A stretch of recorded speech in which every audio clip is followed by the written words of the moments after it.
I have a pretty wild theory on how the migrants that were sent to El Salvador were targeted. Hear me out, because the regime has been so confident that the people that they have sent are definitely criminals, right? And I know they're racist and they don't care if they're innocent or not, but how did they get picked up? How are they targeted? I think it's because AI generated a list. 75% of those sent had no criminal record. It's a different panel than I've had. Everything's computer. Remember, Trump has literally zero technology literacy. Turn off his laptop. I said, oh, good. And I go back 5 minutes later, he's got his laptop. I said, how'd you do that? So of course he would believe that an AI-generated list could be infallible.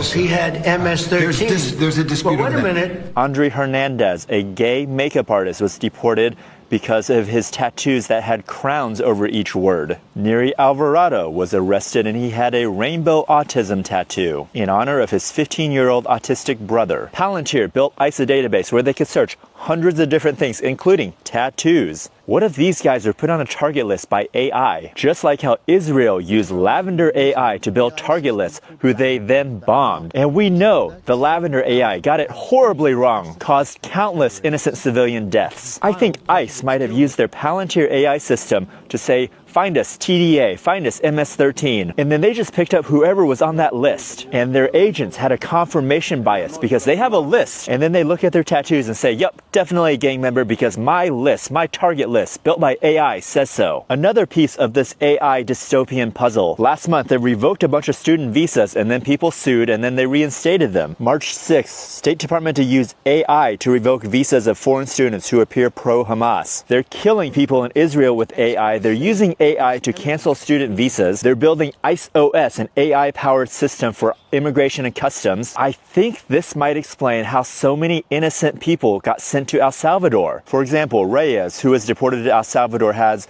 no tattoos, no criminal history, no possible connection with Tren de Agua. Miami Herald investigation found ICE officers accidentally copy-pasted information into his file from a different person, as the sole ICE document accusing him of being a gang member lists the wrong last name in multiple places and contains 2 separate identification numbers. And if that's true, think of the implications. Totally innocent people on American soil got sent to a death camp in El Salvador without any sort of due process, based on AI-generated target lists. Doge plans to use AI to cut 70,000 jobs. In a recent message, the former Palantir employee sent on a Slack channel said he's aiming to use AI agents capable of autonomously assuming work for the government. This regime is clearly in love with AI. They're using it across the board, so I think the chances are pretty good here that AI played some part in the roundup of all of these people that we sent to El Salvador. I would love to hear your thoughts on